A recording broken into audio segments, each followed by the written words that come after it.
Yo, yo, yo, yo. This evening in the building, we've got French and we've got a super dupe. What? Dupe. Got a super dupe. What was I going to say? Super Duper? Dupe Super sushi. duper? Super duper. Super dupe. Yo, yo, yo. We've got the super duper dope sushi chef and more French with us today. And we have also got the super dupe book. I keep saying super dupe. Super dupe. I mean, hey, that's a shirt. Super Right, dupe. exactly. That's Look, another shirt. podcast shirt.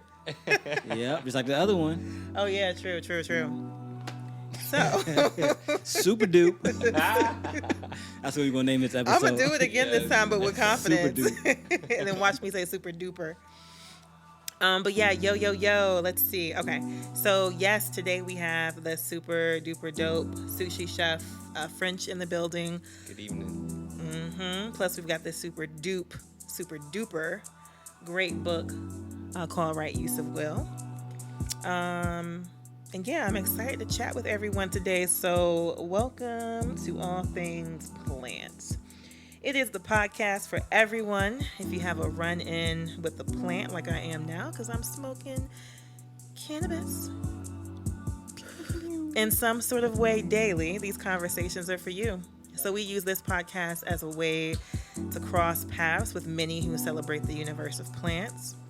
Through our journey of conversations about plants and even some random off-topic real things, we hope that our true human interactions captured in real time can inspire you, teach you, grow you, bring you closer to you, and even closer to Mother Earth, Mama. So join our ATP crew as we chat about all things concerning plants and more. See you inside.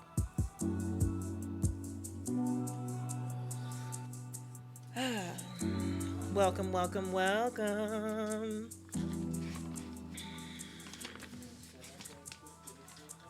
Appreciate that.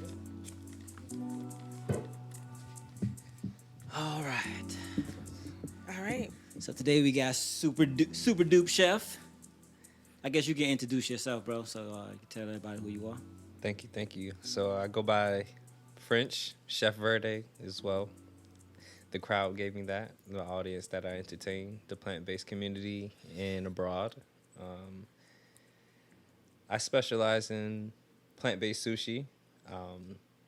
I've had experience with a traditional sushi chef or family-owned restaurant, and they introduced me to making sushi after very eagerly wanting to use that as a discipline while being a chef. I wanted to master being able to make sushi. So I developed that skill very humbly amongst a family business, which I give thanks to. Shout out to Kotobuki, Norfolk, Virginia.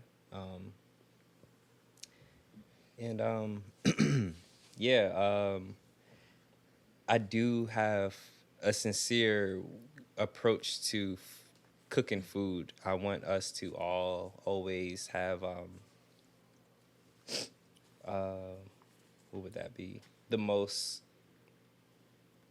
authentic experience, and as well as we all know that sushi's appealing, and to be able to add my own flair to something that is traditionally known to have an artsy touch to it, while taste, it just spoke so many things to me, and I just saw myself in it. So I was like, yeah, I definitely want to explore this realm, though that is just a small portion of chefing. So I got a question. So sushi, Yes, I mean, usually known as an Asian dish. correct. So how did you get into sushi? Or how did it become a thing? You know what I'm saying? Yeah. So my partner and myself, we love sushi dates, and we racked up on some dates, and those bills were, a little intimidating over time. For sure, I was like, dang, I need stock in here. Yes. But yeah, cause like you know, that's like a easy $100 to just enjoy that. And yeah, that was actually our first date. We created sushi in her house, and yeah, that was, and her mom uncannily just or candidly just took this picture of me at the table making the sushi, and to this day, like, I'm actually a professional sushi chef, so that came full circle. So that was the beginning? That was our very first time spending time together to say that we were going to go on a date, and we made our own sushi. And then how many years ago was that? That was 2012, so we're 2000. That was 11 years ago. Oh, man. Wow. Yeah. Full circle. crazy. Full circle. So it started there. It started with just a date. Yes, and then 2019, after going to Kotobuki, and we had a date there, and Going to where? I'm sorry. Kotobuki, that was probably like our sixth date that year. I won't forget it. It was in May, or April, or yes, it was in April, and because I started the first week of May, so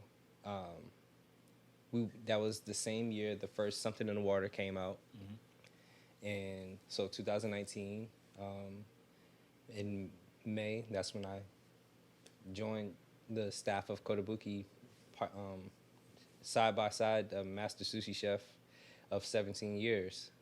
So, yeah. Yeah. Okay, so when between the date and that moment, were you already thinking about making this a business thing? Were you already on the path, or is just? To be honest, no, it was not even business-wise. I think it was just more innocent of just saying, like, I know food was her love language, and I wanted to speak to her. I wanted to effectively communicate, show and prove. Right. I could do that. That's super dope. That's beautiful. That is super dope. And Kotobuki is real. Have you ever been to that sushi restaurant? No, I haven't. It's right here in the neighborhood. Okay. Yeah, and they've got some of the most creative plant-based rolls out here in regards to restaurants. Dope. Before we have what we have now, Chef Verde coming out with his super dope sushi rolls. Yes. Most places that you go to for sushi, when it comes to veggie rolls, you're going to get avocado cucumber roll, Sweet potato tempura. You might get one that has some seaweed salad, so seaweed salad, asparagus, cucumber, some avocado, and then you get the oshinko, the pickled. It's like a pickled root. Yeah. Yeah.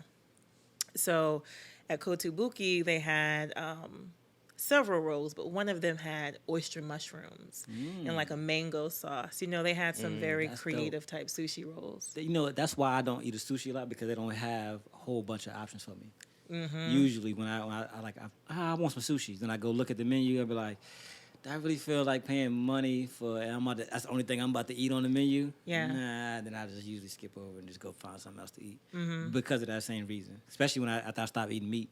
So Yeah. it really just cut all my options down way out the way. So yeah, you've got some options now. Let's share one of your favorite rolls that you love to make. My favorite, that is just, I believe, is very refreshing, it hits all notes, in its simplicity as well. It's called, I named it Midori, which is Japanese for the color green. Okay. And it consists of avocado, cucumber, ginger, and vegan chicken strips that Dr. Prager's used to make, but they discontinued them, actually, unfortunately. However, that just made me an even better chef, because now I still want to be able to make that roll that when you ask me, that's what I want to say. So I got to make sure I can continue to produce that. Right. So, yeah, that is my go-to roll, actually.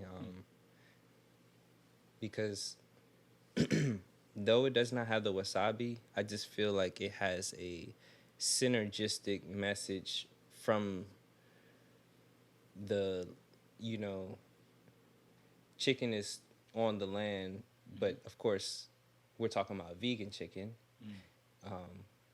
But then you have, you know, the seaweed, that's the ocean. Your rice is from the land. Your avocado grown on the land. Cucumber grown on the land.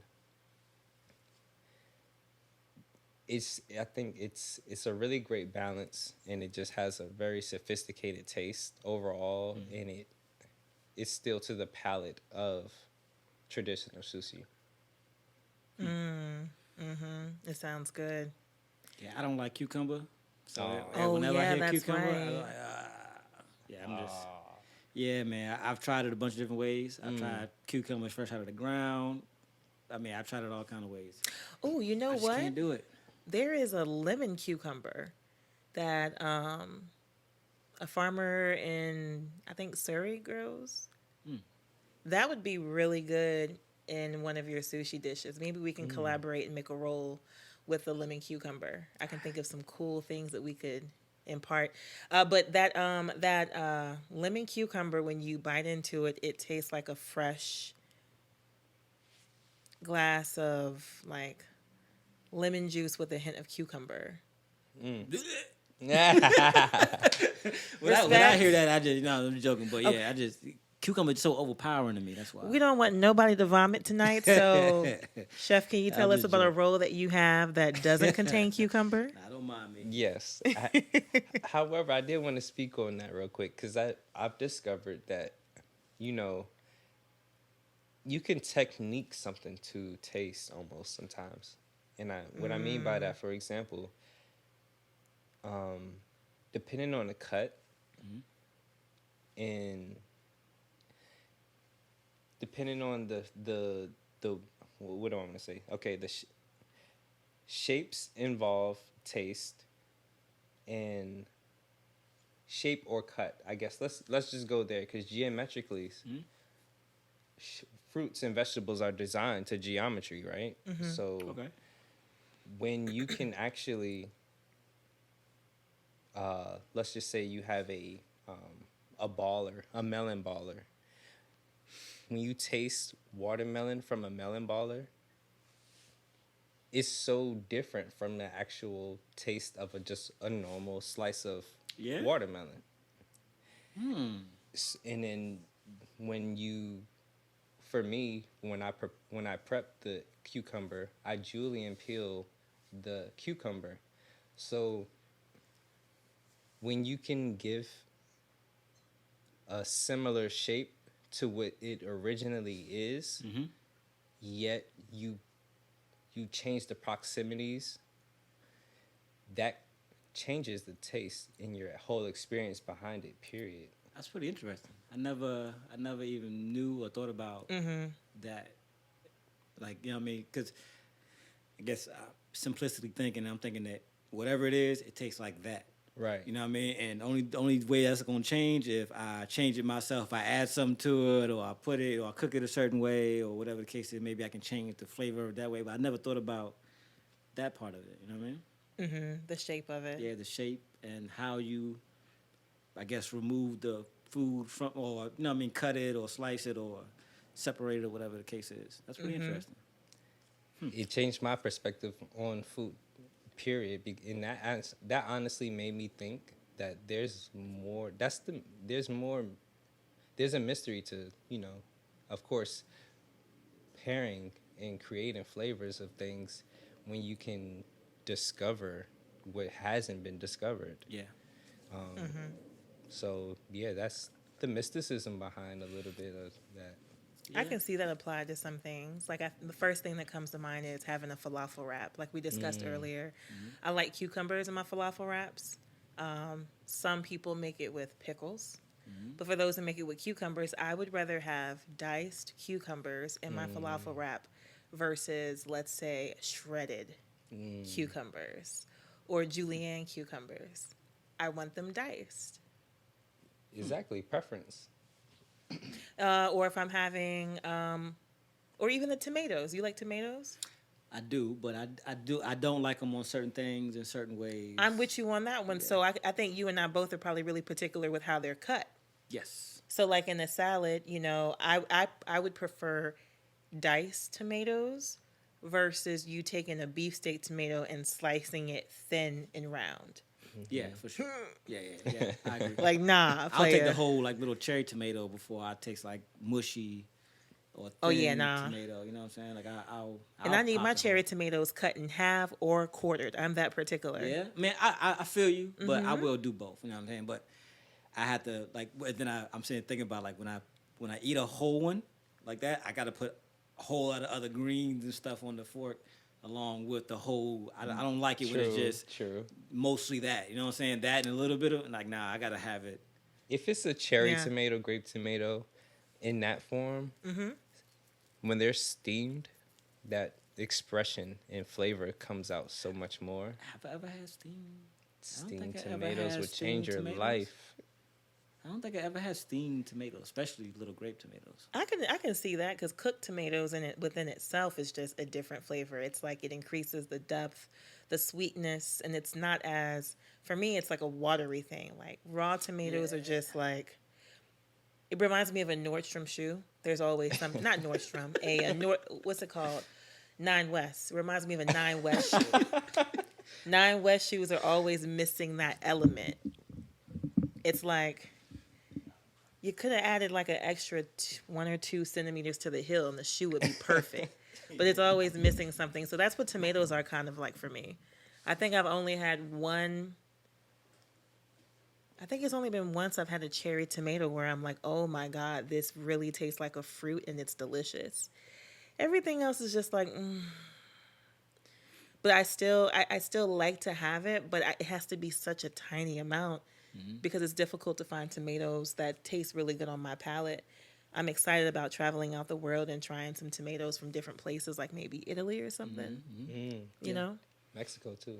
Yeah, I'm not big on tomatoes. Never thought but about that, Mexico. Oh, yeah, because of the salsas and stuff like that. Oh, yeah.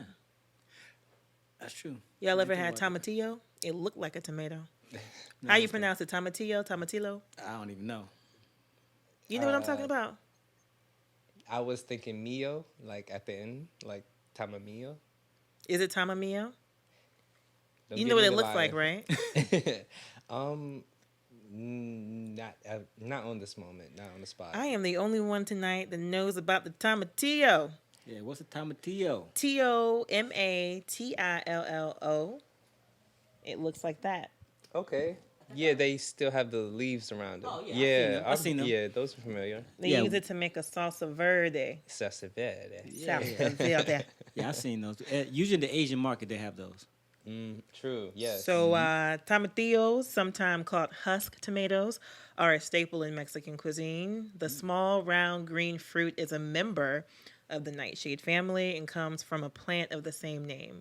They look almost like unripe green tomatoes, except tomatillos are wrapped in a dry, papery, corn-like husk. Pretty Thank interesting. you. Yes. I've seen those. I just never knew it was the other name. Yeah. Have you ever used tomatoes in your sushi? Actually, yes. How? So, traditionally, I wanted to make sure that the texture for the spicy tuna was going to be just as good as the real tuna. But when I make the vegan version, I discovered that you can steam the tomato, peel the skin back, release the seeds, and now you have this pulpy, really good texture of a tomato. And so you add your sesame oil, your sriracha, and you now have vegan spicy tuna from tomato. However, I furthered my research, and I discovered that watermelon actually works even better. Yes. Yeah. So yes, and for the nigiri that I just posted, that was a tomato. Oh, I gotta pull it up. It looks like a tuna on top of the sushi rice, and I think it might be in my stories Now, I mean, well, it's highlights. Perfect time to plug your social media for everybody. Oh yes, everyone. Official Verde the menu. You can find me there. Only account, by the way. The only. Yes, the only official account. Official.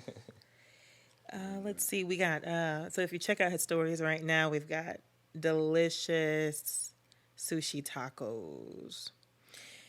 So I rolled up this weekend to Desmond's Island Soul Grill. It's a local vegan Guyanese restaurant. And when I got there, I saw a chef there about to take a break, and he hadn't eaten all day. So you know how chefs do. It's like, I'm about to eat whatever I got here. Might even get a little creative on my break. Because at the Soul, you're an artist, so.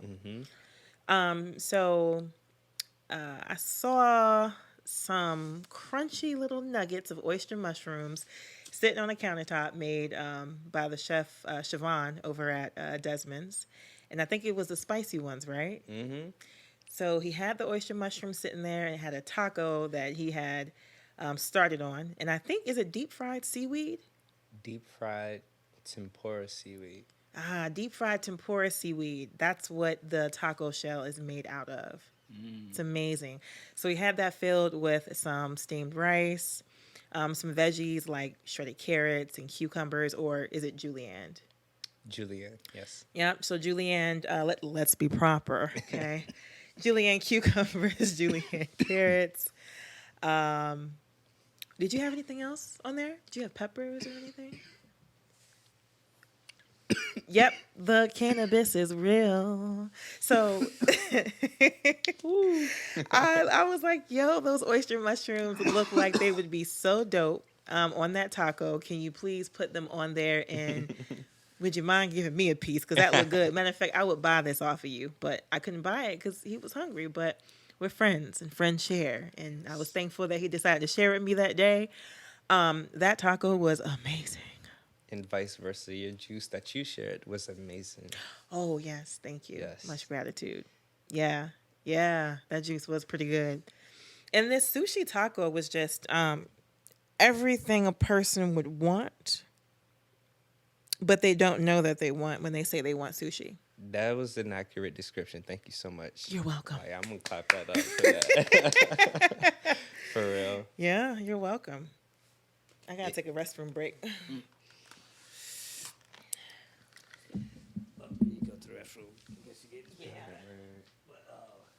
We can keep on talking. Yeah, we keep on talking and shit. Well, until she gets back. You know. I got me plugged in.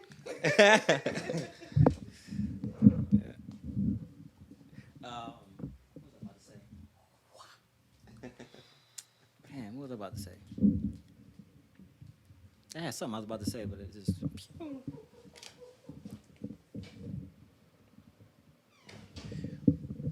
Did it have to do with the seaweed by chance? Oh, yeah. What is tempura? Okay. What is tempura seaweed? So tempura is a specific batter.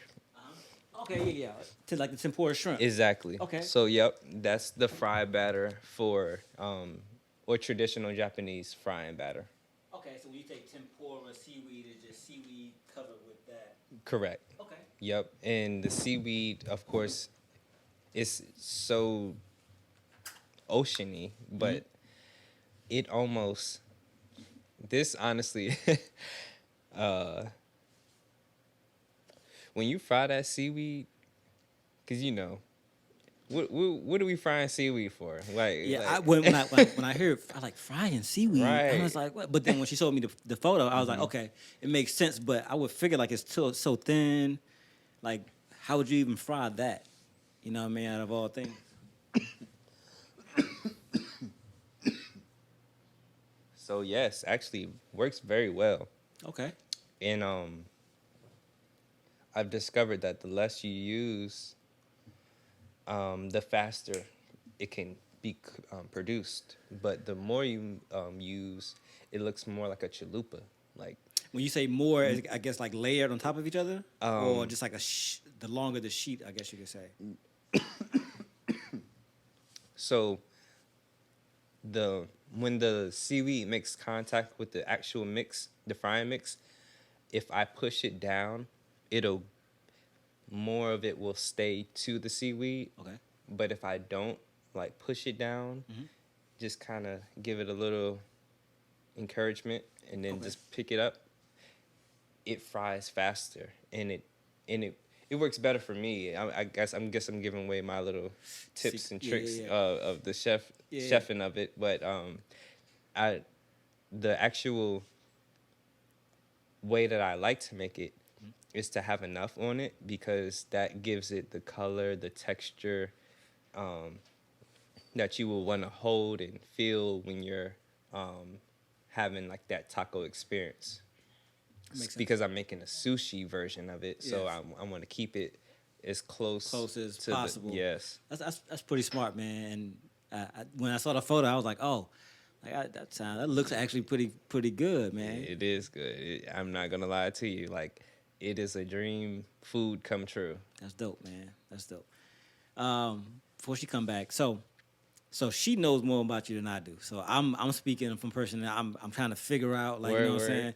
So I guess how did the sushi thing turn into a bit? At what point did it turn into business, or that you knew that, hey, I want to do this? So, that's a good question.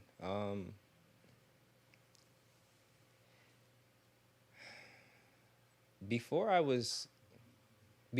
had even acquired the job, Kotobuki, I was already doing Verde. I just hadn't done sushi yet. Okay.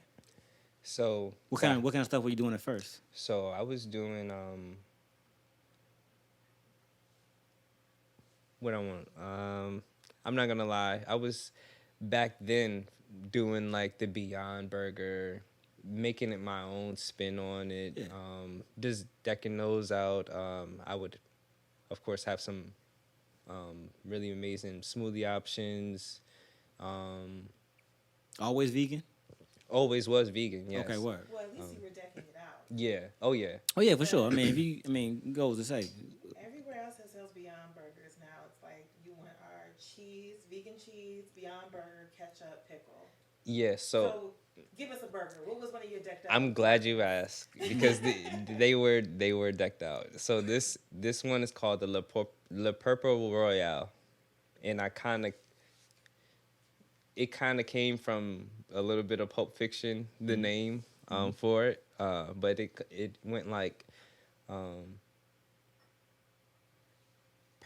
purple onion. I don't call them red onion. Okay. Serrano pepper,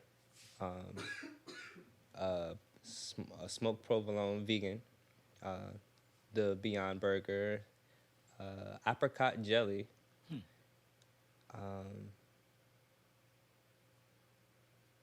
and kumato tomatoes. The kumatos. The name sounds familiar. I Yes. can't picture them in my head, but yeah. So they're like the brown, reddish, and green small tomatoes. Yeah. Okay. It just all the flavors were rich to me and respectable in their own manner. And when they all came together, it was just like, this is the Purple Royale. Like, and when you had that, like, honestly, my first customer, he purchased one, and an hour later he called back and ordered another. That's dope. And his friend, they both. So that was amazing. That's dope. But yeah, that was a little something that I was doing with the burgers. Now to this day, though, I have come up with my own burger formula. That's no soy, so I can continue those things because Dope. very recently I started paying attention a little bit more to the natural flavor concept. Okay. That they're putting. I mean, like when you read these things that they quote vegan. Okay. And the natural flavors that they use. It's not natural. Yeah. So you're familiar, and I'm, a lot of us, we're in a time where it's the age of information. Nothing, all truths are coming out. We're learning things, and we want the best to put inside of our temples. You know, we all. There's still respectable people like ourselves that. So yeah, um, those things matter to me, and I feel as a chef that I always want to have my integrity and my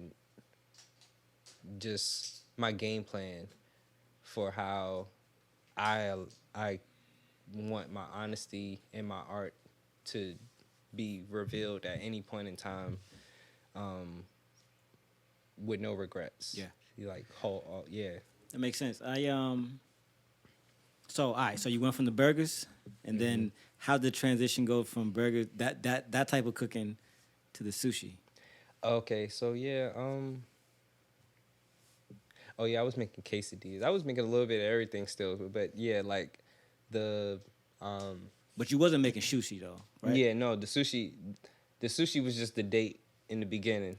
Okay. Right. All right, so make sure I understand. You have Verde before the sushi date. Right. Okay, and No, then no, no, no. Actually, the date was before Verde ever became a thing. okay. Yeah. So then the date happened, then Verde, and then Verde just ended up. I guess during this time you were still doing sushi because it was the same. You know what I mean? That's how it started with you and. I picked it up because applied it to Verde because I just felt like, you know what? Honestly, through my sushi journey and career, from start to where I am now, and I'm just keeping it a band, because like I said, shout outs to my, humble beginnings. However, I knew that because I've been plant-based this is year 13 for me. Word. Dope. And Round of applause for that. Respect. Round of applause for that. Whoop, whoop, whoop. And I didn't like what I saw, and I knew that integrity mattered for quoting vegan food or plant-based food. Those things really, when I discovered, hey, I was still consuming MSG, I was still consuming these things, and I'm like,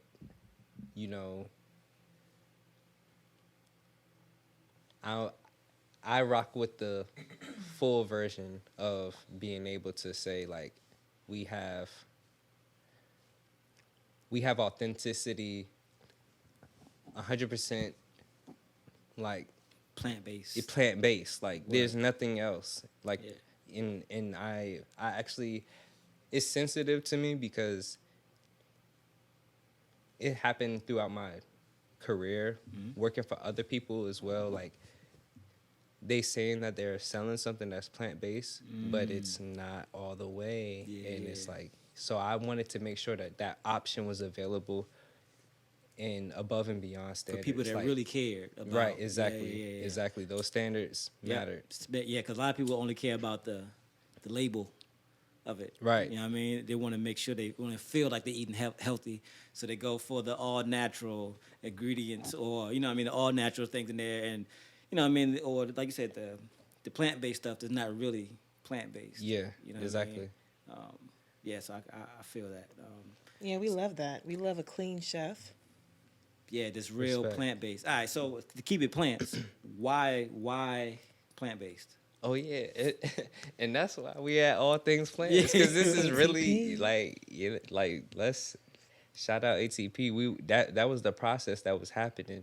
Life every day I'm helping out doing something that's like we doing our photosynthesis exercise, but like that ATP. Actually, let me not go too in depth in that right now in this moment. That's the weed. I feel you. Let me stay on track. Yeah.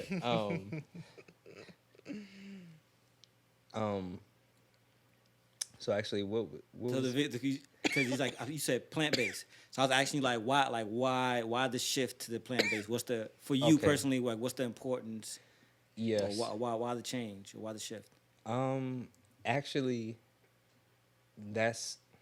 that goes full circle back to that sensitivity word that I mentioned. When I discovered that I should be eating healthier, May 2010 or 11.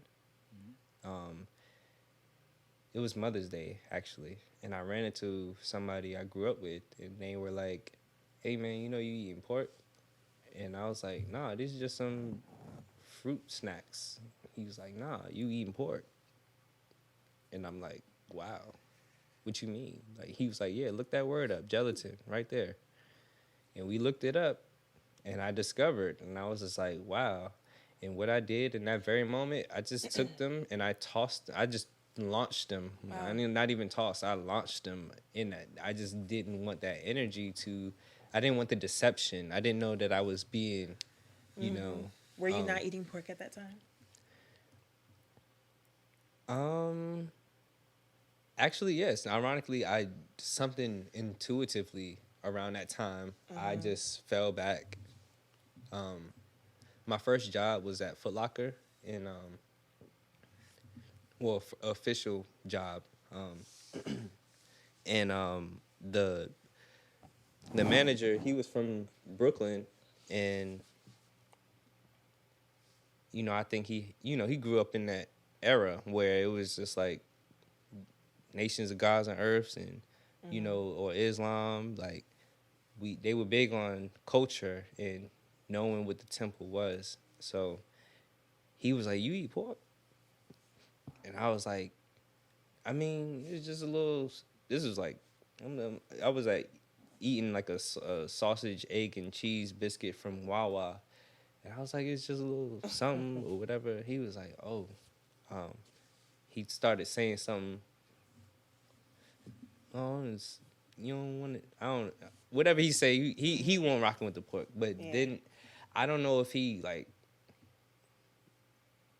I don't know if it was a seance or something, but my stomach just rocked the next day. I was like not feeling well, and I knew it was the pork, and I was just like, yeah, I'm not eating this no more. Like, so The power of awareness.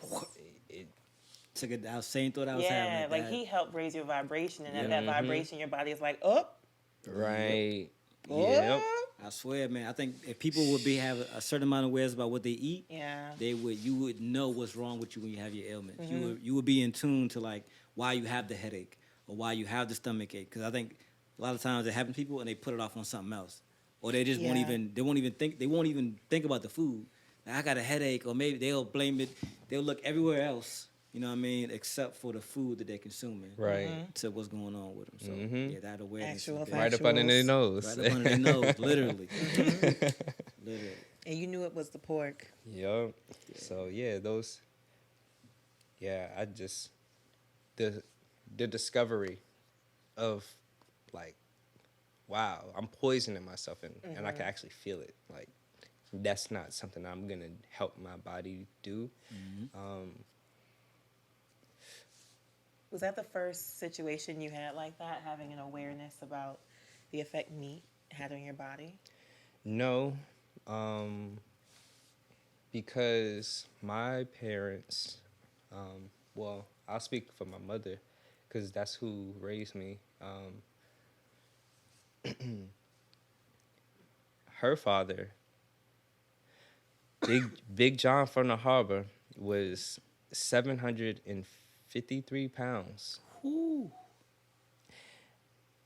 And when he fell to the ground, he needed people to help him. He needed 5 strong men to pick him up. God damn. So, and I just saw that, and I was just like, yo, I'm not going. That's not gonna be my future. I'm seeing it now. I know. Like, right. That's not something, that's not living. And but he was very respected. Like, I don't know. Like, it's interesting. Like, ironic. The characters carry more weight, I would assume. Like, no, I mean, well, you know, man. He had one hell of a personality. Yeah. Essence about himself. Yeah. Had to. Yeah.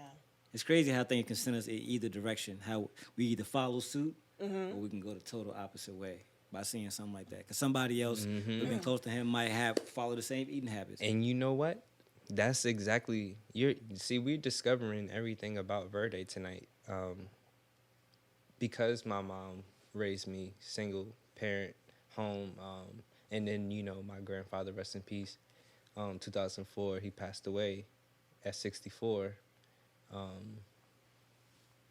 But like, my mom was still eating like that, and she would start going to the hospital, and I'm like, well, if you're gonna be going to the hospital, no one's gonna be raising me. You know, I got these sisters. Like, I need you, mom. Like, I love you. I need you. Like, you're my mother. Right. And it that was the birth of Verde. It was, I made sure my mom was taking her medicines. I'm making sure I saw that she loves.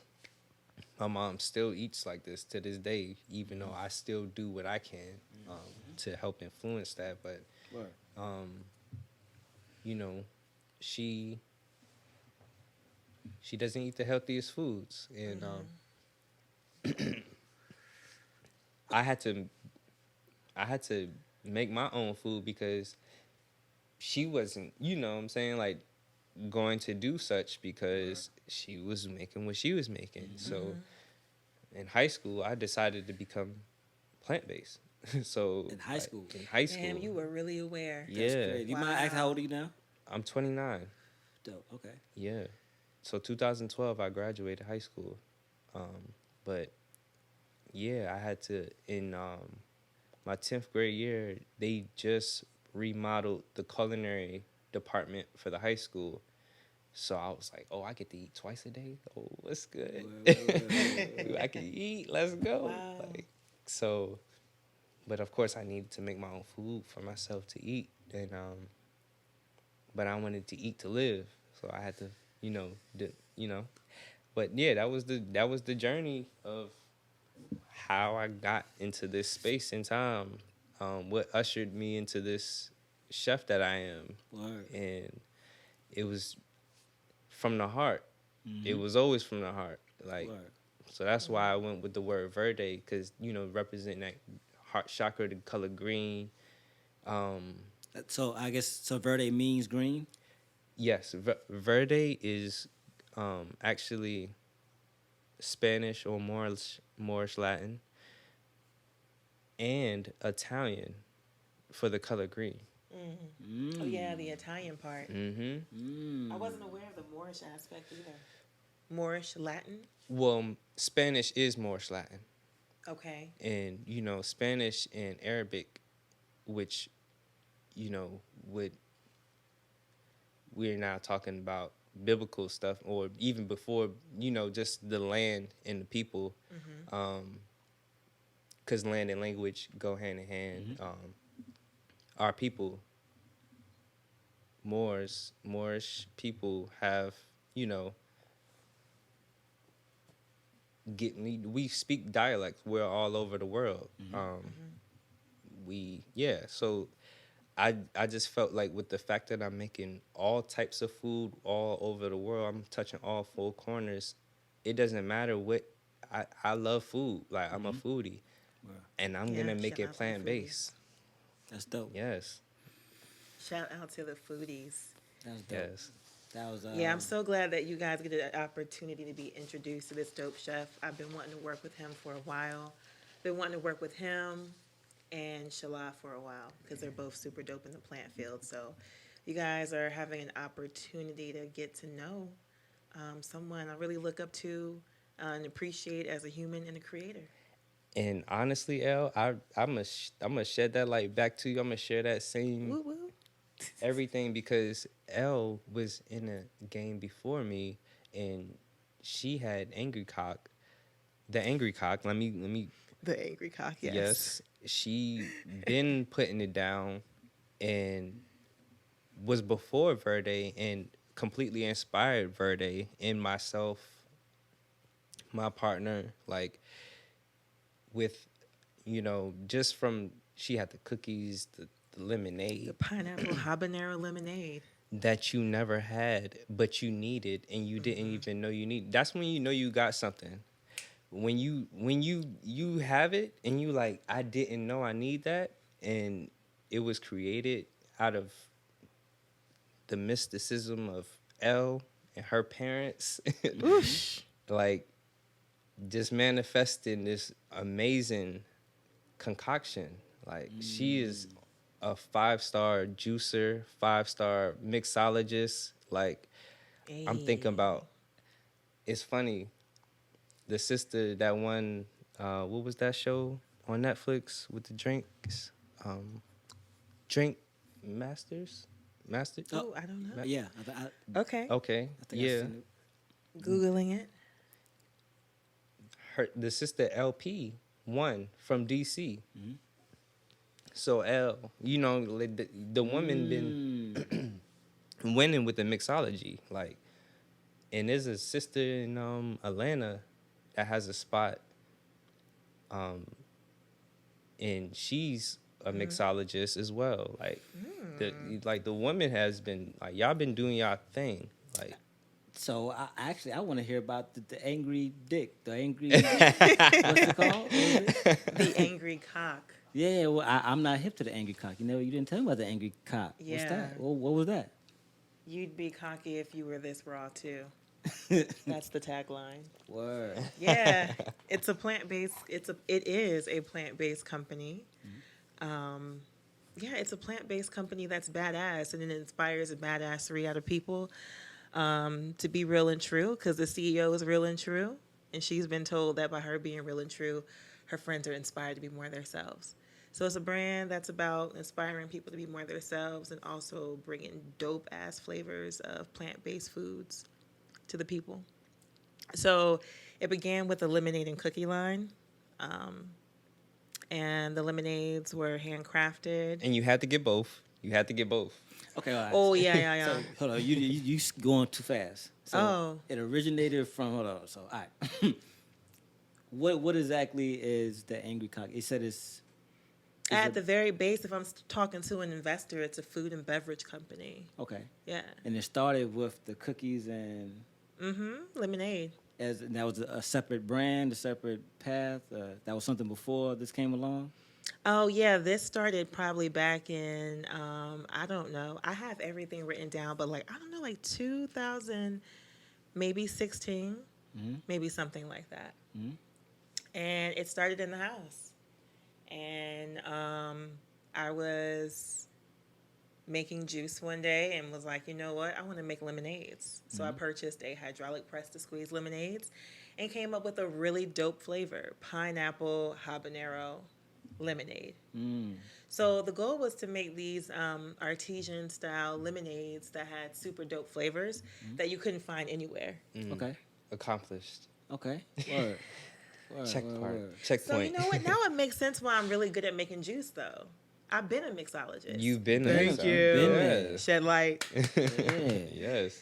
Oh wow, that's pretty dope. cool. So Yeah. you've been mixing stuff up for a while. Yeah, I had contracts in several businesses. One particular one, shout out to House of Consciousness on 35th Street in Norfolk. Jaconi Cafe, go check them out. They've got vegan food, the vegan Kush Pockets, I think it is. Yeah. The Kush Pizza. Kush Pizza, Kush Nachos. Yeah, so check them out. That's dope. That's a good plug. So yeah, they were one of my clients, and they would purchase so many batches of lemonade because they were selling out. That's crazy. Yeah, they So came in 16-ounce bottles. You've been out here for a minute in these streets doing that thing, huh? Oh yeah, Yeah. See, I ain't new to this. I'm getting to know this. her just as, you know what I'm saying. Getting to know you as well, so that's dope. Yeah. I love to hear like the origins of how things came to be. Those kind of things inspire me, and it's super intriguing to me. Yeah, because everybody has a different path, and the why is always some might be similar but never the same. Everybody's story and walk is different, and at different times for different reasonings, and you know what I mean. And I like to shed light on that. Like I find value in shedding light on that. You know what I mean? That is valuable. Yeah, Absolutely. Because you know what I mean, it could happen anytime. Any shift in life could happen for so many reasons, and sometimes things that get started and we don't even know what it's about to spiral into. You know what I mean? You can start with one, like I'm gonna do this, but then you look 10 years down the line and you're like, damn, like this came a long way from what I thought it was gonna be, or my, you know what I mean, my original intentions were. So wow, we've got some dope brands, and I Yes, we think do. collaborating together in different ways, We can definitely bring it to a lot of people. Oh, that's what the people want, and we always gonna bring it to them. Mm-hmm. We've been doing it, and we don't have a reason to stop. Y'all can trust us. Y'all can trust that All when y'all things come to plants. us, you're gonna get flavor. That is the key. Anybody that I work with, when it comes to food, their food has flavor. I just want to make that so clear. Flavor is very profiles. important. Like when I had that sushi taco, I'm gonna tell you what that was like. Sit back, light a J, relax, and if you don't smoke, pull out a drink. If you don't drink, get you a glass of water with some lemon. So this taco, oh my God. So you take a bite and initially you hear that, that that crack. So that's texture. There's nothing worse than getting a hard taco and that joker is soggy. You know the corn tortilla? Don't nobody want that. So it's like the texture was perfect. So that was great. It was nice and crunchy. Then as soon as you bite through that, your teeth and, it's like your tongue hit the rice. And it's soft and it's not crunchy. You know how y'all go to Chipotle sometimes and they forget to cook the rice fully? So you get in this burrito and it's like, oh, I'm suffering through the whole thing because the rice ain't fully cooked. It's parboiled. Parboiled. Shout out. Boil your water. Boil your rice. Taste test your rice before you put it on the line. Yo, facts. And ironically, I'm literally having flashbacks. I know you still giving the description. Yeah. I worked for the restaurateur of Chipotle before. So we had to provide y'all the best experience when it came to a Chipotle. So I do understand what you're talking about. I'm going to just say that. Even though the restaurateur was the restaurateur, high standard, super, of course, the one around the corner, not so great. I mean, that was the one that had the rice that was not fully cooked. Yeah. Then I went to Charlottesville the next day. Theirs is usually always on point. I don't really supposed to be eating dairy, but Shorty got queso that day. Their queso was popping. Whoa. Whoa. But yeah, their rice was fully cooked. So I used to work at a Dodger's Chicken. And in Dodger's Chicken, when you prepared like the fried chicken, there was like a number you would hit. And that number had the preset time for the appropriate cook time for that chicken. So every time the batch would come out the same. So I'm curious at Chipotle, are you able to share or not? Was their rice method automated or was it not? Do I remember? Oh yeah, I made the rice. I seasoned it. It was a big, okay, yeah. Now you bringing me really back into that kitchen. That was a minute ago. Okay, we had a big rice cooker. It was super huge. I think it was like 5 gallons.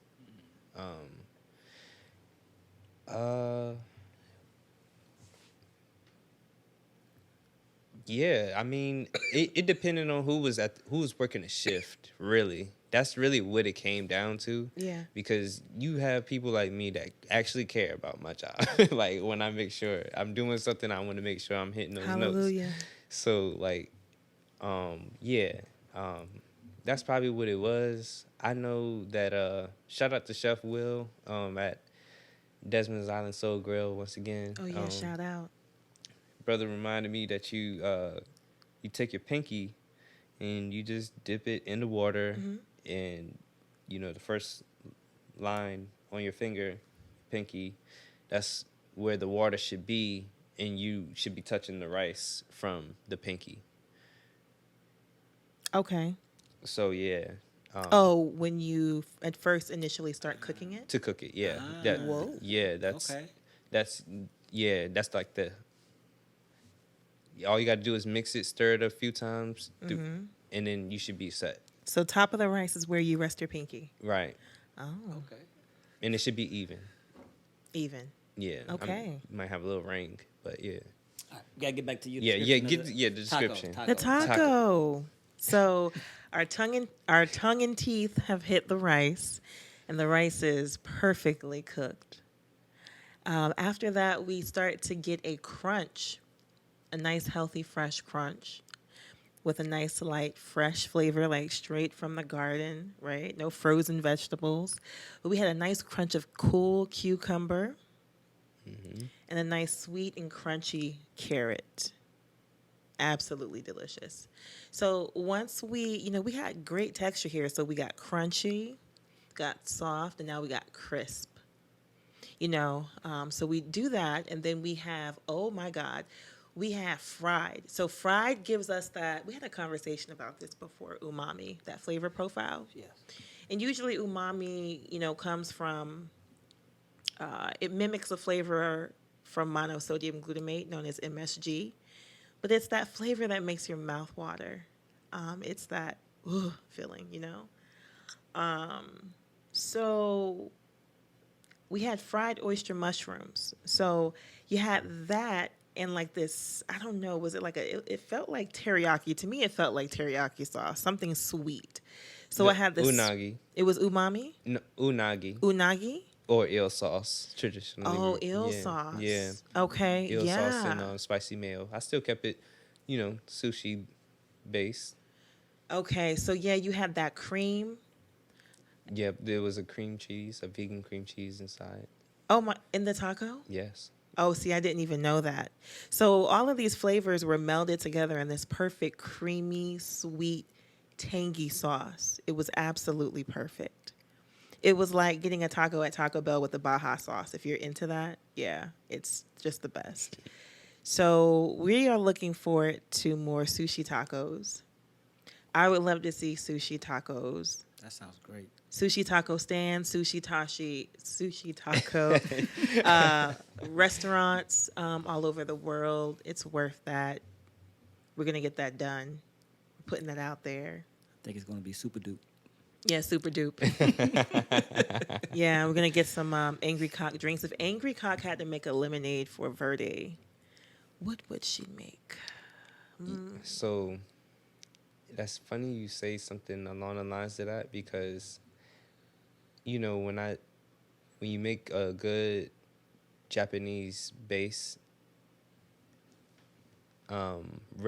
recipe, yuzu is a really good flavor profile. Yuzu citrus. Yes. Yes. So working off the yuzu citrus, I would do yuzu citrus, anjou pear, Asian pear. Keep No. talking. Anjou pear. I know we're doing Asian here, but the anjou pear, I'm picking that because it's got more of a brown sugar, deep flavor that I need to pull out. So anjou pear, yuzu citrus, and this is where she goes crazy. Lavender. Ha ha ha. Yeah, you did the magic spin on there. Yeah. So I actually do have a drink called sushi juice. And it does consist of yuzu, pear, white grape, ginger, Ding, ding, ding. 3. and 3 the same. Yup. Yeah, exactly. Like We know the pairings. exactly. We know the pairings. Exactly. Wait, what kind of pear did you choose? Yes, it was Asian pear. It was Asian pear. Yes. Okay. And I cannot forget jasmine tea. Oh. So all of that blended together makes sushi juice. And that's one of the pairing drinks that I've created to help That sounds really pair good. with the sushi. taco. Yeah. The sushi taco? Or? Well, I do need to start making them with the tacos. I honestly I made it like a few times. I haven't stayed on it. However, like I know when I want to bring it out, cause like it really goes with the consistency of like show stopping. And once I actually have my own restaurant or situation where it's completely my own establishment, I'm gonna always have it stocked. But like, That'd be dope. yeah, like That sounds great. Sushi But- taco, that sounds so good to me. Yeah, it's real. but your lavender like spin, I love that. Like that, I was like, okay, there she hit the magic L word right there. Yeah, y'all know something crazy? The lavender just reminded me of something over the weekend in Virginia Beach, right near the water, the ocean front. There were these a huge rosemary bushes I saw, and the rosemary bushes were in full bloom, Mm. and the flowers are like a bright purple. Yes. Have y'all ever seen Yes. a blooming rosemary bush? I have. I don't Or am think I the have. first one? I don't know if I have or not. I've seen a lot of plants, and I Let me key pull in it up. on so many because photography. Yes. So I have so many photos of plants. I wouldn't know. I couldn't tell you what they were, but I'd be keying into that, No you know doubt. what I mean? Because I walk around and be exploring, do it like I just be walking, and now peeling every back block. And sometimes you come across somebody got some unique plant in front of their house, or yeah, you find some unique stuff just walking around on the regular. So I have a lot of photos. I have a lot more photos than I thought I did, because since starting this podcast, it made me go into my Oh, yeah. my Rolodex and start like picking out all like just looking for flower shots. Because back when I first started photography, I was really bad with organization. So nothing was named, and you know what I mean. I was just doing photos, and just it'd be numbers, and that'd be it. Yeah. You know what I mean? So then I started going back and scrolling through. I'm like, oh, there's another one.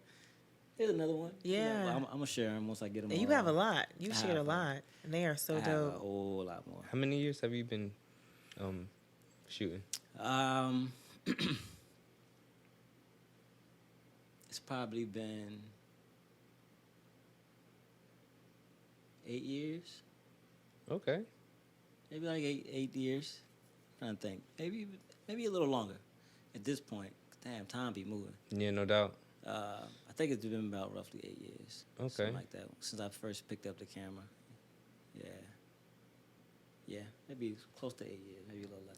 Here's the rosemary bush in full bloom. Yes, they look lavender. Yes. It's crazy. I've been to a lot of Right? places with my camera, and I have so many photos of like this really random place, especially in different countries. I went to Portugal Mm. Oh one man. time, and I walked. They got a lot of islands out on the outskirts of Portugal. Yeah, the Polynesians. Yep. So I couldn't tell you what island it was, but some island, and I walked that motherfucker almost the whole island. Almost I walked the flat spot of my shoe. Oh, But snap. they had a lot of different plant life and cows. It's like a lot of like land. You know what I mean? So I got a lot of crazy photos from out there. I found the other day. Pretty dope. Yep. This conversation's going really groovy. Yeah, I think we did having a good old conversation. I want to hear about this book that you was mentioning Oh yes. after you get back. This book is amazing. Have you heard of it? Right Use of Will. I That haven't. sounds like a good book. Yeah, photography though, man. That shit is I picked it up by chance, really. I never wanted to be a photographer. I never had no intentions on picking up a camera, but just somebody that was close to me that I was leaning on to do it for me just wasn't doing it. So you had to get it going. I Yeah. had to get it going myself, and it's all intent. Like I'm gonna do it until I find somebody else to pick up this torch for me, because I got all this other shit going on. But I ain't never put it down. You know what I mean? So, and then it became more therapy. I don't think about it till now. Like how much I used to do it. I used to go just me and my camera, and I used to go out and I would drive aimlessly. I wouldn't have oh, I'm about to head this way. I would just get in my car and start driving, and just didn't stop for a while, and then get out and explore and just see what the fuck is wherever I end up at. But I didn't realize it till later how much that shit was more therapy for me, because it was just Right. me, time to sit with my own thoughts and reflect, and like, you know what I mean? Wasn't anybody there to distract me. I could put my headphones in and tune the rest of the world out. And I would have a task to do that kept me occupied. Then my brain occupied by whatever I'm listening to. and I could just tune out and kind of like, you know what I mean? It was my escape.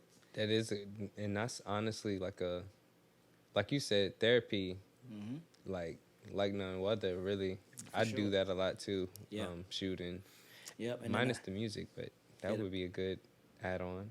Yeah, the music for especially I used to it made it gave me a sense of anxiety, but I used to like it because it really detached me from the rest of the world. I used to with the headphones in, I couldn't hear anything, and when you exploring somewhere you don't know, it's brand new to you.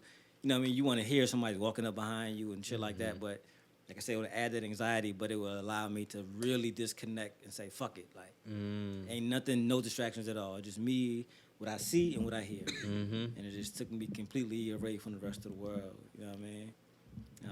And then watching the world wake up, that was my thing. I used to make it a point to like find places I could watch the sun come up and go down. You know what I mean? Thank you. That's perfect. Yeah, right here. Thank you.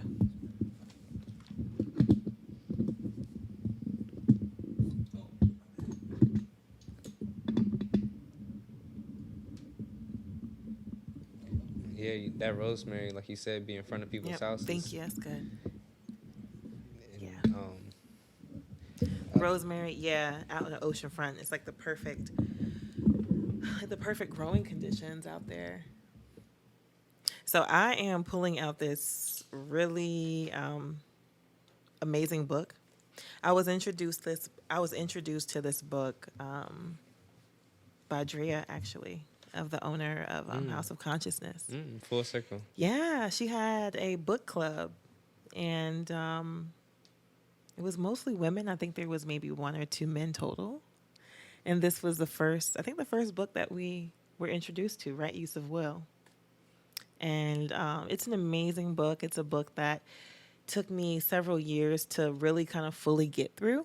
The book is so, I would say, intuitively written that it connects to, I would say, source to really give a message that the book is almost a journey. So as you're reading it, you're kind of going through these stages. It makes you aware in a certain way where, like we talked about earlier, how your awareness was raised by the Moorish brother, I believe, about the pork and the gelatin. Yeah, no doubt. And then the next day you became aware that, I'm not feeling good and I know it's the pork. It's the same thing with this book. It was like kind of giving awareness to like just life things. So what I like to do is just like randomly and it's not even really randomly, it's just where I end up selecting, kind of let source go through me and just let it land somewhere. And usually it always tends to speak to something interesting that the group of people around can connect to.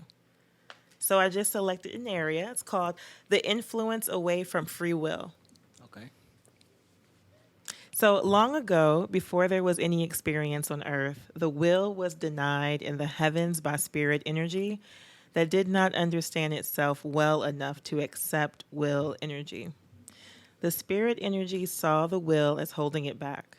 The spirits who manifested this viewpoint wanted to have more expansive experiences than the will seemed able to accept. The spirit energy perceived the will to be in apparent opposition to this. They saw themselves as though they were birds chained to their perch by their wills. Overpowering of the will took place in every way it could take place, including disconnect from the spirit. This split has been in place ever since. Many times the will has almost recovered on earth, and as many times this recovery has been undermined by something still held in denial. Because the denial was not recognized, it drew each time an outward reflection that seemed to deny free will by stopping the recovery.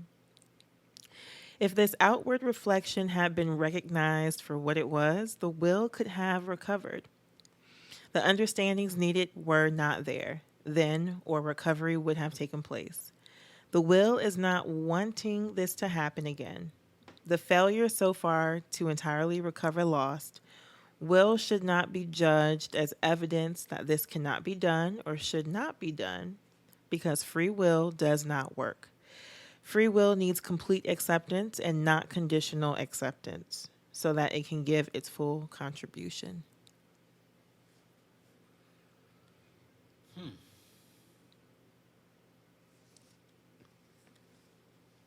Did that speak to anybody first and foremost? If not, then that's Yeah, cool. no, it Yeah, did. but I was see. I was trying to define what I looked at as free will. Oh, that's important. She has a definition in the beginning, so I should do that. Maybe. Okay. Yeah, because that's important. How I wanted to find this thing. Let me give an introduction. If this book is for you, you will know it from these first few pages. This book may stir emotional response. Please realize that this book is meant to trigger you and is not meant to be just a mental exercise. If you feel emotions being stirred, please do your best to allow these emotions direct expression as any sounds they want to make. Please do not act in response to what is being triggered. Just be present with your emotions. Okay. Okay. Okay. So the definition: the unconditional love of the Spirit for everything that exists has been understood on earth for quite some time. This, in fact, has been called divine love. Now there is a need for another understanding on earth, that of divine will. Okay,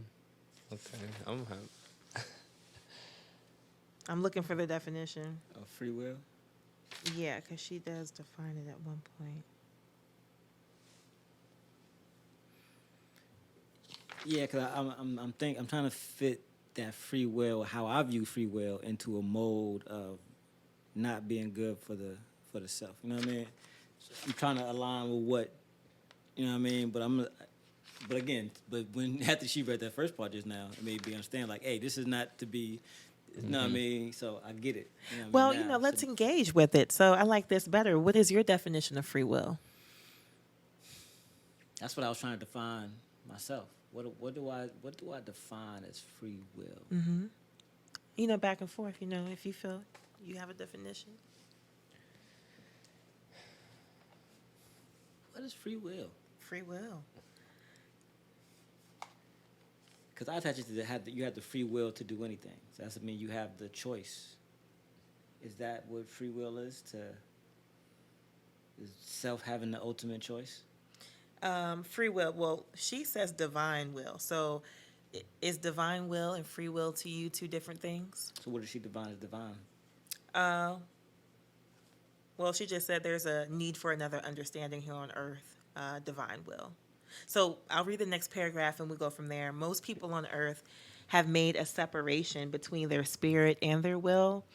They have believed their own will was not acceptable and that to love in the way that God loves, they must eliminate their own feelings and opinions and do what they have imagined to be the will of God.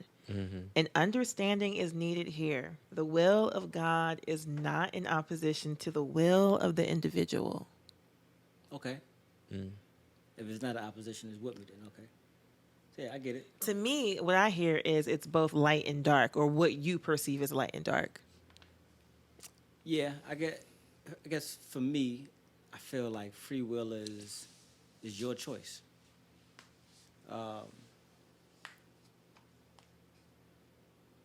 That's the only thing. I can. Your choice? Yeah, it being your choice, like having the choice to choose, like what you want. That's the free will of it all. Like, you know what I mean? Mm-hmm. Like whatever you decide. Okay. You know what I mean? And I guess how I interpreted what you said about the God version is that, you know what I mean, it is what it is, what he decides as well. You know what I mean? Mm-hmm. But it's not to contest what you feel your free will is. You know what I mean? You can do whatever you choose to do. Mm-hmm. But you also gonna do what's in the plan for you to do as well, simultaneously, I guess. Yeah, I don't know. That's a tricky one. I can speak on it from a perspective that I could relate to in this very moment, honestly. And because we kind of like got into this space, I feel like being like we're we're aware of the filter that we can kind of use. So this will be an unfiltered thing to say.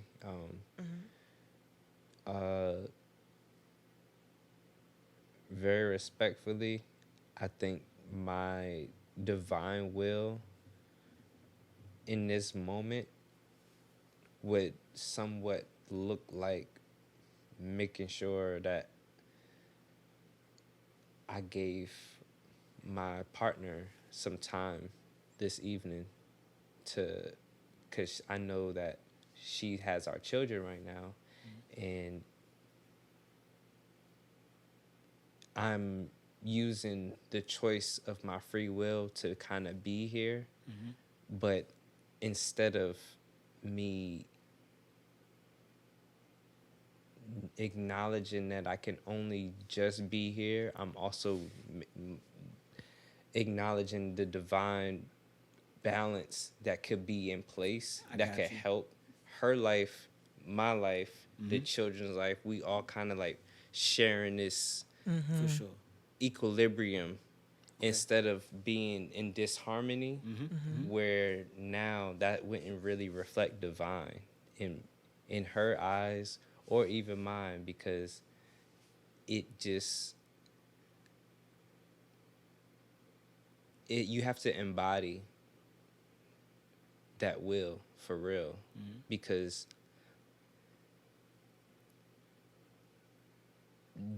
like we do have a choice to do what it is that we want to do, say we're gonna do, quote, supposed to do, all of those things. Sure. Like, and some of us can just say, I'm not gonna do none of that. And, they don't represent a certain geometry in a way that you could say, okay, this is equilateral triangle, or nah, that's obtuse, or that's acute. We got a pyramid on this earth, and it's an equilateral. It's equal on all sides. Like, I think that reflects divine will. Coming back to that, and I don't know, I'm just speaking from that space of where I know I'm responsible, where I know I'm acknowledging the Most High, where I'm acknowledging it all, and just being real. Because I honestly, I do believe in like spur the moment, because spirit, like spirit spiral, like this spiral created, we are able to create time and emit our frequencies to show and share with the world that all things plants brought us here today. That's even saying that that's divine within itself. You know what I'm saying? Like that I'm a rock with it. Like I'm still bound, but I also know that you have to mold time. It's like when you're in pottery class or something. Yeah, like, right. So yeah, I'm with it. Yeah, I follow you too. No doubt. Respect, y'all. But yeah, I know we kind of went off the podcast spaceship. Like, no, this is not off the podcast. Okay, this is literally word. what this is about. It's like who we are. I just want to show people that plants are literally a part of everything. Yeah. And we're having normal human conversations, but look at how intertwined our lives are within plants. So it's like plants and just human nature. Rooted. Yeah, because we're a part of plants. Like we're alive. We're alive because of the plants. You know what I mean? Oh, that's got the shirt on. Yeah. So, no, we love to have these different, type of conversations. This is great. Shout out to my homie Tony McCraven. That's whose shirt this is. Oh, Rooted. Okay. His brand Nostalgia. I'm late. Y'all just said that. I was like, what? But how the shirt says Rooted. It's a dope like. What kind of green is that? It's like a. What would you call this? Almost like a slightly faded type forest green, in a way. Heavily Yeah. washed green. Like heavily washed green. Yeah. I watched A it. I watched jade my search a lot. almost. Almost a A jade. warm jade. Oh yeah, warm faded jade Yeah, warm faded jade. with Yeah. like a not quite cream, like an ivory rooted font. Super dope. True, Yep, on the true. front. Yep. Shout out to my homie Tony McCraven. Actually, he was a part of my journey in this podcasting world because when I first started, I needed. I said before I had podcast network was always the goal, but I figured I was like I need to do a podcast myself so I can understand what it is and the dynamics of it before I try to go start a podcast network. And he was one of the people I would pull out a microphone and just sit down and talk. And then go back and just study that of hearing myself converse with him and then figure out like, all right, I learned a lot about myself in that period as well. But he was, you know what I mean? He was one of the person I used to lean on. Just pull up and just have conversations, record it, just take it back for study material to understand dynamics of conversation and talking back and forth and the value of conversation. So Yeah. ties in. No, that's Value of full conversation is circle. important. Full circle. And I Yeah. think I mean, I know the more of ATP that happens, you'll be able to discover a lot of these moments where it's just very like synchronistic or magical, if you will. So, Yeah. You've been having a couple of those. Yeah, that's what it's really been like lately. It That's- really has yeah. been. And it's like, am I surprised at certain things? Yeah. More so, well, no, I'm not really surprised. I'm going to say I'm more so hella appreciative. But when I see it come up, I have a knowing like, yo, I did that. I did that because of the mindset shift, who I decide to show up as every day. I say. You know, you got to realize when people have, you know, consistency with certain things, they are actively making that happen through discipline and lots of different things. So in the matureness of life, realizing that, it's like, man, it's so dope. So to me, it just lets me know that I'm going about ATP in the right way.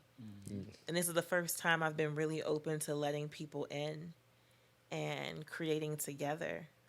Because I'm not sure if you've experienced this, but in the beginning of my entrepreneurship life, discussion of money was always a difficult thing.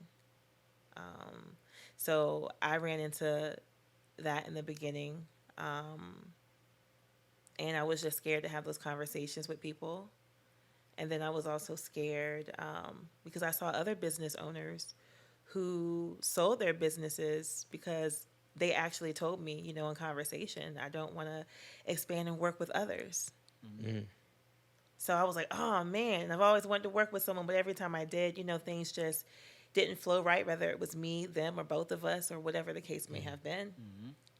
So now I'm like, I'm so open because I understand now that everyone has strengths and there's strength in numbers and building. And what's most important is working together in entrepreneurship and having fun. So it's not like all about the money, but it's like, yo, while I'm doing this, I want to have fun. It's about the journey. Yeah, about the so ride. it's about the journey. So about now the I'm like, ride. oh, I know who I want to work with, and everyone I wanted to work with, I'm working with now. So, like I said, y'all have a lot to look forward to. Most importantly, y'all have flavor to look forward to. Because, yeah, some of that stuff y'all eating out there, it ain't hitting for what it's hitting. And we're going to, you know, let y'all know just by y'all having the taste that we provide.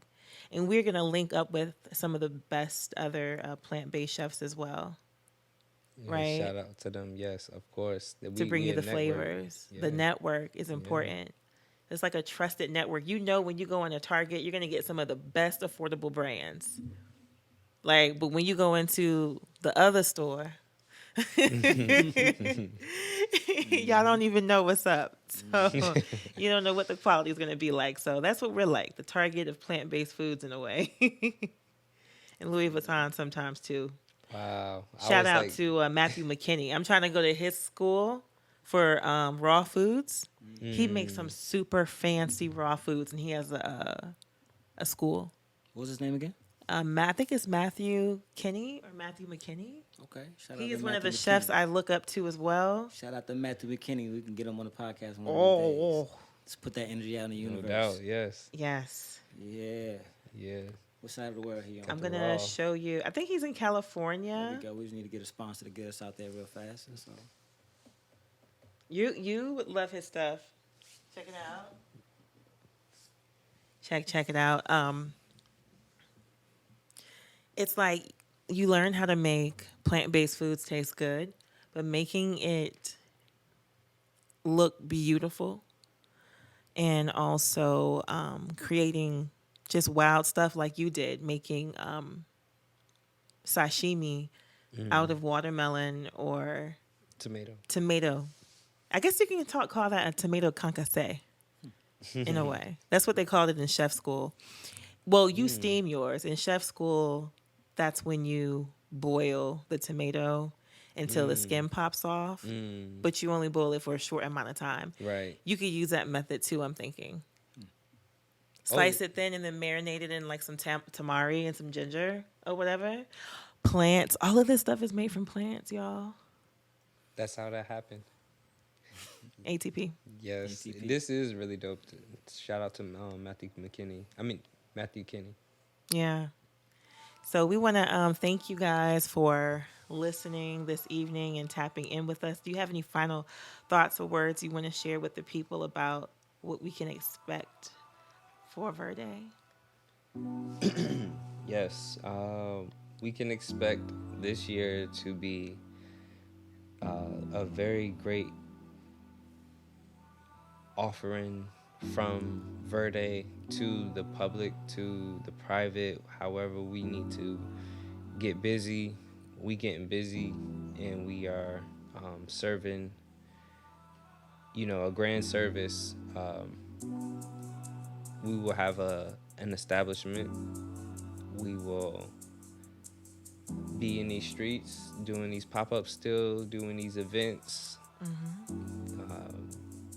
trying to get it to you, like give you an opportunity to have this experience, maybe become a part of the, family of supporting Verde. Eat your chakras is our slogan, and the heart gets what the heart wants. Verde. Give him a follow on Instagram at official Verde, Verde. The menu. Yes, cookbooks coming soon. Hey, cookbooks coming.